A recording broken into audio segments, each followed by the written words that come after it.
دغه زما د اولې خبرې عمره دغه ته چې څه وایي څه رقم ته وایي زه هغه رقم منم ته اول را سره ومنه زه داسې وایم ته دا ومنه چې د 19 کاله طالبانو جهاد پر حق و زه در سره دا منم مهرباني وکړه زه داسې وایم چې طالبانو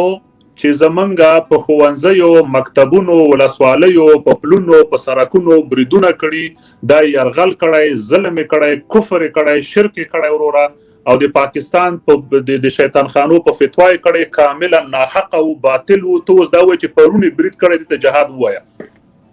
پرونی برید ته ماته یو دلیل راوړه خو زه همدا خبر کوم قاري صاحب دغه تجاوز ته تا ویلې چې زه د ستا اولنۍ برخه زه تا وایم چې پرون شپې دا یو سوال ته جواب راکړه په نه خو زه قاري صاحب زه د اول موضوع نه وتلی نه یم زه د اول موضوع نه وتلی کار وکړه چې د میلې د مال هغه کوم خلک چې مالونه خرڅوي هغه دلالان ورته وایي که څه وایي که نه سودابازي کوي هغه سودابازي او دلالي فایده نه کوي ګوره قاري صاحب زه نه دلال یم او نه د میلې کار کوم قاري صاحب ګوره دا الفاظ مه استعمالوه قاري صاحب که غواړو چې بل ته توهین وکړو بیا موږ او تاسو یو ځای ته نشو رسېدلی قاري صاحب محترم که زه ورته غواړم دغه الفاظ چې ته استعمالوې دا کوم ادبیات چې ته استعمالوې که غواړې په ده ادبیات کې مخکې سم هغه ادبیات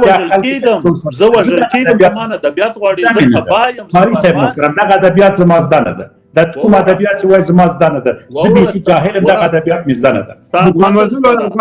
د جهاد وایي او د بشیر علامه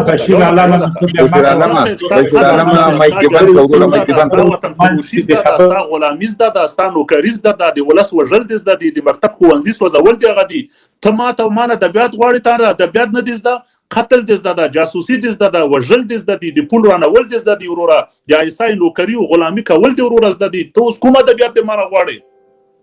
ته ماته د دې جواب راکړه چې په بدخشان کې برید وکړه 25 نفر په شهادت ورسوه او وروره مکمل لاندې درته وایم د پرون ورځې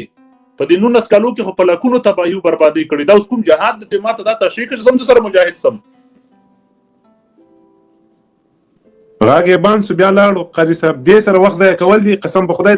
دا خلاص دلالان قاری صاحب عالم دي سره پرېږده د قاری صاحب وخت مه ضایع کړو قاری صاحب په هره موضوع سره خلاصېږي ډېر احترام ټول ته لرو 2 دقیقې قاری صاحب ته وخت ورکړي په ډېر احترام سره او چې نه لري پرېږده په دنیا به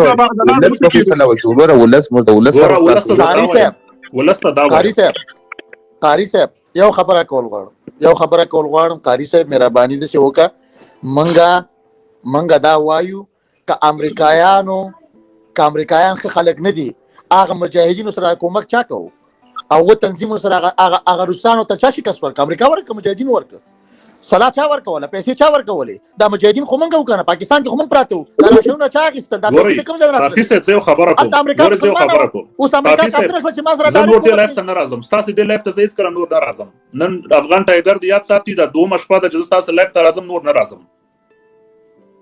پوس وی ځکه نه راځم چې داسې معنا ورکوي چې موږ یو چا سره استدلال نشو کولی احمد دې پکې راغورځي محمود دې راغورځي خو وروره ما لږ خوښې کړې زه دې سړي ته استدلال وکړم چې زه تا ته د 20 کاله مخکې نه وایم